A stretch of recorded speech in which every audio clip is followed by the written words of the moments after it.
Now, you know that's not fair, sneaking up on a man when he's eating a Tiffany juicy burger. Tasty. So we already know that Stan Brown loves Tiffany's juicy burger, but what happened to Good Burger? Let's get into it. So for this information, most of the people who are in Dalton know all about this story, but this is for everyone else. People who don't live there, who've been fascinated with the story of Tiffany Henyard and drama that's going on in Dalton. I want to talk about this because I did make a video a couple days ago responding or reacting to Tiffany Henyard's Shark Tank pitch, which was extremely hilarious. I will invite you to check out that video if you haven't already. Hi Sharks, I'm Tiffany Henyard from Chicago, Illinois.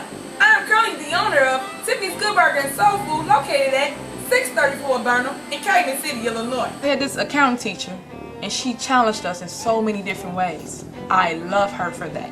Don't remember her name though. Riding around and get it. Riding around and get it. But I just wanted to look kind of like a follow-up video on exactly all of the problems Tiffany had with this business. And from the beginning, her stealing ideas, right? Good Burger was a Nickelodeon movie, right? And the interesting thing is someone really amazing sent me this clip talking about how she likes to do remix of ideas. I wanted to know in that burger, what was the secret sauce? Well, she does talk about the sauce talking to Roland Martin. Let me show you. Start doing, and I go and sometimes I might mimic and I might put my own sauce on it.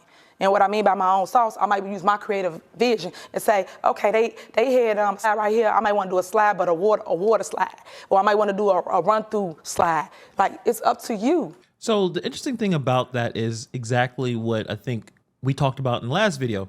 She takes ideas and tries to make them bigger and bigger and better. Problem is, she just makes them worse. And as you see, she looked at that Good Burger brand and thought, I will just inject goop into the burger and then have Stan Brown talk about how juicy it is. It seemed like there was a lot of problems with the Good Burger business. So let's look at all of the problems right now. This article from AgriWatchdogs.com talked about this. This is 2 years ago. Tiffany Henyard's Good Burger involuntarily dissolved by the Secretary of State.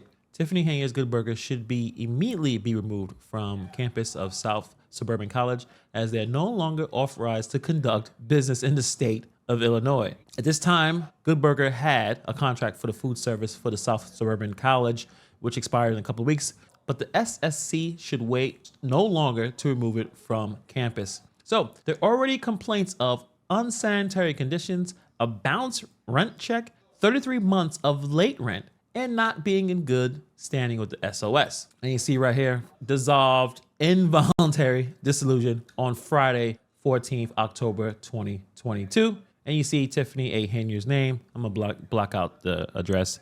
Don't want any more privacy emails coming into my inbox. But how disgusting was the sanitary conditions? So we see another article here. College threatened to cancel Good Burger contract over unsanitary conditions. So they're upset, obviously, for many problems. Again, Henyard failed to pay commissions for 4 years, then bounced a check she wrote to pay them. Henyard failed to pay rent for 2 years.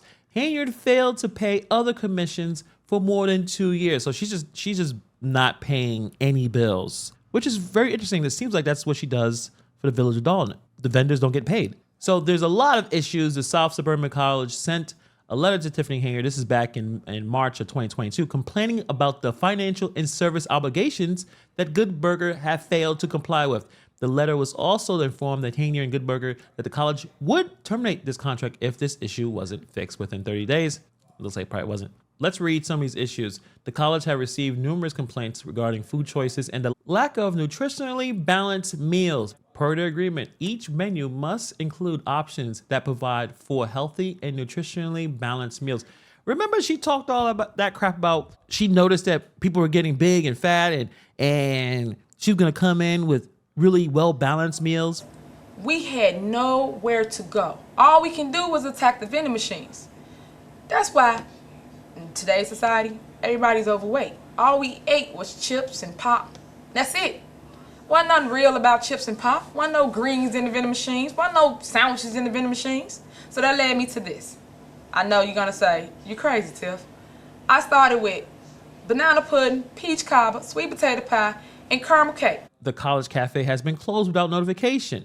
Per the agreement, the cafe is required to be open Monday to Friday. Each week, the college is open, because that's the whole point. Good Burger has failed to provide daily or weekly menus in the cafe. Per the agreement, such menus must be posted and include price information. Good Burger has failed to maintain the cafe in the required standard of immaculate. Per the agreement, the cafe must meet all sanitation and food service standards at all times, because you're feeding people, you don't want to kill them by poisoning them with dirty crap. You're gonna kill someone.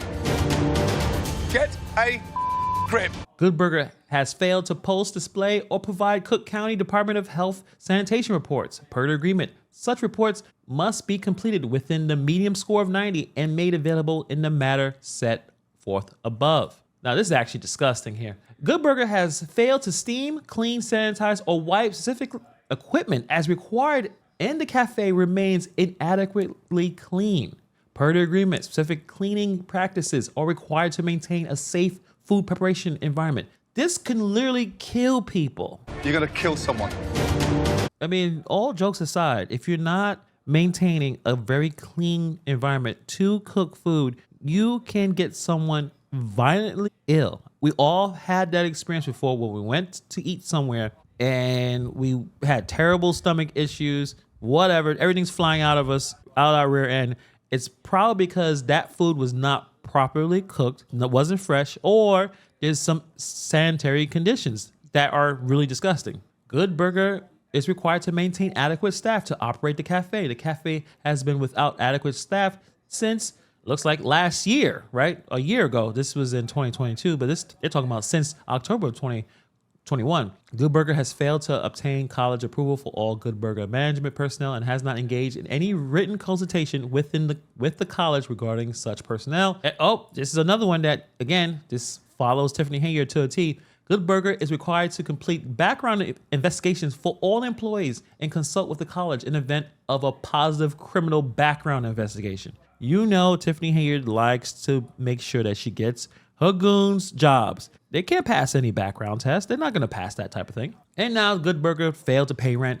As you see right here, Good Burger has failed to pay the stated rental fee of $416.67 per month. The college has agreed to waive rental fees from March of 2020 through August of 2021 and January 2022. Therefore, an outstanding balance of $2,497.02. 6 months of rental fees is owed. Good Burger has failed to pay any vending sales commissions to the college. Per the agreement, Good Burger is obligated to pay 16% of profit from all vending sales. The college is owed vending sales for commissions from September 3rd, 2019 through the date of this letter. Again, this is 3 years ago or 3 years later. And Good Burger has failed to pay any cafe commissions for the last 4 years. Good Burger acknowledged that additional cafe commissions were due in the amount of at least $1,057.16 and issued a check to the college on November 8th. The check was returned for insufficient funds. The check bounced. So they still owe that money. And this is the original letter for Tiffany A. Henyard. I'm going to blank out the address. Again, I don't want to hear any more nonsense about privacy concerns. So Tiffany Henyard is bouncing checks, not paying rent, not following any of the rules. See, this type of thing, if the residents knew more about this before they had to vote, they probably may not have voted for Tiffany A. Henyard. We will never know. That time has passed. It's time to move forward. But I wanted to talk about some of those red flags that was there from the beginning. If she can't run a business and she can't be a landlord, there's a video I have about her being a slumlord. There's videos all over YouTube about her history being a slumlord. There were a lot of red flags. There were a lot of issues that she should have never been elected of any position. But it is what it is. This is what we have right now. What do you guys think about this story? Let me know. Put in the comments below. Thank you for taking time to watch this video, and I'll see you guys in the next video.